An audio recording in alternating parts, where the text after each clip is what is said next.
Our dry spell is helping, but many communities around the state are still dealing with or bracing for significant flooding. Here's the latest this afternoon. The house near the Rapidan Dam is gone. It crumbled into the Blue Earth River last night as the rushing water continues to eat away at the shore. This is not far from Mankato. The erosion on the bank is now threatening a nearby store. The Mississippi River in St. Paul is at major flood stage, and officials say the worst is still to come. Parts of Harriet Island are underwater. The Mississippi is expected to rise another 3 feet, potentially cresting sometime this weekend. Some businesses near the Mississippi River are closed as the water continues to rise. 2 restaurants in Inver Grove Heights, the Mississippi Pub and the Overboard Bar, have temporarily shut their doors. Officials in Blue Earth County say that their concerns at the Rapidan Dam are shifting given the recent erosion. The century-old dam is about 20 minutes southwest of Mankato. Officials say there is currently little to no flow through the gates of the dam. Most of the water is flowing around it. They are now more focused on the bridge just upstream. Lieutenant Governor Peggy Flanagan took a tour of the river today and says the destruction is remarkable to see. The water's moving incredibly fast, and so was grateful to be able to see that. We're seeing trees, whole trees just flowing right down the river, which is an incredibly important reminder for folks to stay away. Outside the Rapidan Dam, an emergency dump site is filling up with damaged items. The city of Mankato says it will stay open from 9 a.m. to 9 p.m. As damage costs pile up, Flanagan urged people to save their receipts to apply for reimbursement from the state. More now on the flooding that is impacting much of the region. The high water has forced the evacuation of some cities along the Iowa-South Dakota border. Our Jonah Kaplan is in North Sioux City, where they're working on ways to safely get residents back into their homes. Amelia, it hasn't rained here in a few days, and the flooding has really receded. But look here at the barriers, because this is as far as residents can get. It is still too dangerous for restoration crews to even start to think about how they're going to salvage some of the things and even start this important recovery effort. They measured the current when the floods were coming through here at 21 to 22 miles per hour. And right now, the mission is to find out which homes are stable for anyone to even get inside to get their medications, get some clothing, homeowners about getting anything that is important to them. We spoke with one of the city council members here in North Sioux City, South Dakota. She said half the homes totally out of the question, can't get in. Be thankful you have your life. You know, a home you can rebuild. It may take some time, but be thankful for what you do have. And that's hard to do in times like this, I know that. And Frank and Amelia, of course, with the flooding even happening at our homes in Minnesota and our communities, it's giving a lot of people to kind of take stock of their priorities and take inventory of what's important to them. We spoke with one state trooper who said one homeowner here, all he wanted was his Purple Heart. And thanks to one unidentified law enforcement officer, they went in and got it. Frank and Amelia, back to you. Flooding problems continue across Minnesota and the region. The rising Minnesota River is causing headaches for people who live, work, and play in Scott County. Water is pouring over its banks onto streets and playgrounds. It's also threatening some homes and businesses. The area between Savage and down towards Shakopee has officials concerned and taking precautions. WCCO's Reg Chapman has the latest. The view from the air shows just how high the Minnesota River is. That water is moving fast and flowing into parts of Savage. City crews are preparing for more. Floodwaters are beginning to back up nearby Eagle Creek. Crews are setting up sandbags to keep the water from overtaking Highway 101 Frontage Road. They will pump water away from the businesses here, water that comes from the Minnesota River that actually sits across the Highway 13 corridor. Officials here say they believe the Minnesota River will crest in a few days, just short of major flood stage. And then there's not normally ducks around. Downriver in Shakopee, things look a bit more concerning as the Minnesota River is high over its banks and continuing to rise. Normally we take bike rides on the sidewalk. They have a long path. Families are coming to Huber Park Amphitheater in Shakopee to see Mother Nature in full force. That other side of the tree line, that's where the river usually goes to, but it's usually many feet down below that, and so it's come over the banks entirely. Definitely surprising. I never thought I'd see it this high. I mean, it's past the sign. Sarah Milby is talking about the sign that shows flood stages of the Minnesota River. There's a sign, I don't know if you've seen it on the edge of town, right before the bridge there, and it has 2 marks on it. I think one was 1997. That was the second highest flooding, and then there's one from 1965, and that was the highest flooding on record. And the line is above the lower line, so it's in between the lower and the higher line. And yeah, it's historic flooding here. In Scott County, Reg Chapman, WCCO News. Scott County officials are urging people not to drive in floodwaters. It only takes 12 inches of water to carry a vehicle away. If you're wondering why there's been so much high water lately, experts say there are several factors at play. The lieutenant governor addressed it at a press conference in Mankato today. I think water is a powerful force.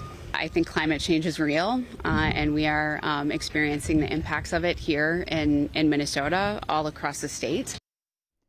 Next, weather meteorologist Adam Del Rosso explains other factors for the flooding. How quickly we went from extreme drought to extreme flooding. This month alone, parts of the state have seen upwards of a foot of rain. Ironically, we kind of break droughts with really wet years after them. This has happened a few times in our history. MDNR climatologist Pete Boulay says our drought pattern ended back in March, and we've seen above average rainfall each month since. April, May, and then June especially, and it just kept adding up, and then eventually we saturated the soils, and the water is nowhere else to go, so it goes into the lakes and rivers. With the ground waterlogged, our most recent weather pattern was a recipe for disaster. The state's been on the dividing line between really hot, steamy air to our south and east, and then cooler air up to the north in Canada. The fronts have been kind of right across Minnesota, kind of the dividing line there. And as our atmosphere continues to warm, that means it can hold more moisture. A 1-degree increase equates to 4% more water vapor. And that can mean more intense rainfall in the future. Part of it is also we're right in the middle of the continent, very far away from any ocean, so we are the land of extremes here in Minnesota, just to begin with. Adam Del Rosso, WCCO News. It's footage that captured attention here and across the country. A Minnesota home comes crashing down after a flooded river ripped through the ground underneath it. Now, the family who lived in that home is also at risk of losing their business to the raging flood at the Rapidan Dam. New tonight, we are hearing from that family. WCCO's Adam Duxter shares their heartbreak and the history that is falling away. This feels like a death in our family. It really does. For days, all Shannon Whittet and her family have been able to do is watch as the mighty Blue Earth River first took their home and now likely the business they've owned for more than 50 years. Devastating. I think through all of this, we kept holding out hope. Now we're at what happens when there is no more store. For years, the Dam Store, a place for pie and making memories. It's kind of a destination. We profiled the store into finding Minnesota back in 2022. Now, memories, all that will be left. My family's lost their home. They've lost their business, their livelihood, and their land will be gone. This isn't a simple situation of something happened and we will rebuild. The land is going to be the last thing and it'll be gone. And there will be no more sitting in the booth with my Uncle Jimmy hearing a fishing story. There will be no more kids who come up to the bar and have their picture taken with the sitting in the rocking stools. What happens from here?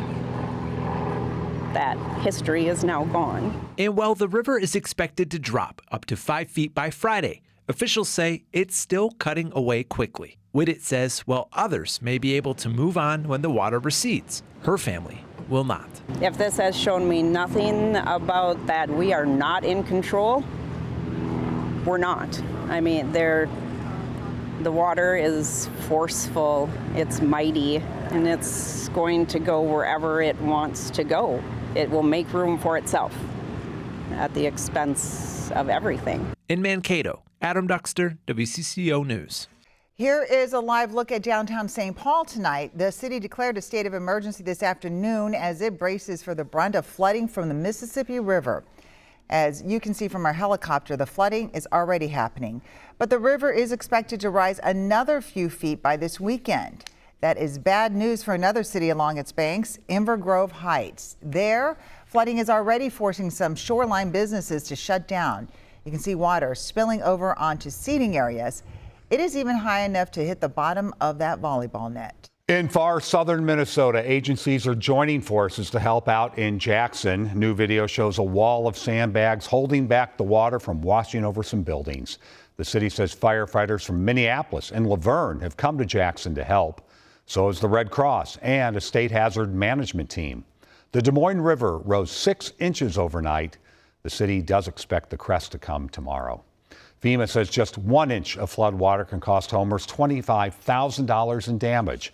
But as Caroline Cummings explains, in communities underwater, most are uninsured.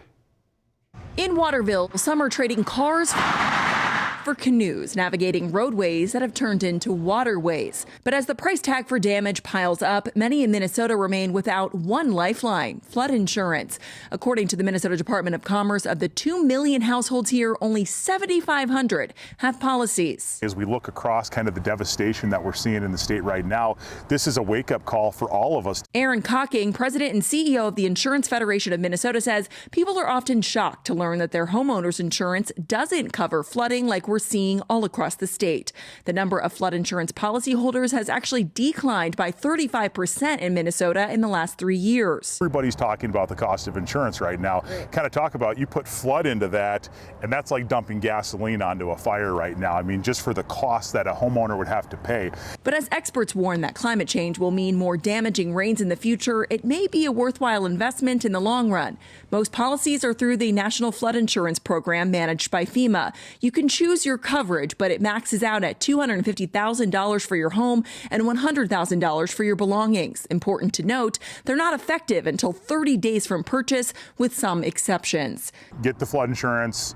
It's going to be better than trying to rely on FEMA grants or GoFundMe or anything else when that time comes. Caroline Cummings, WCCO News.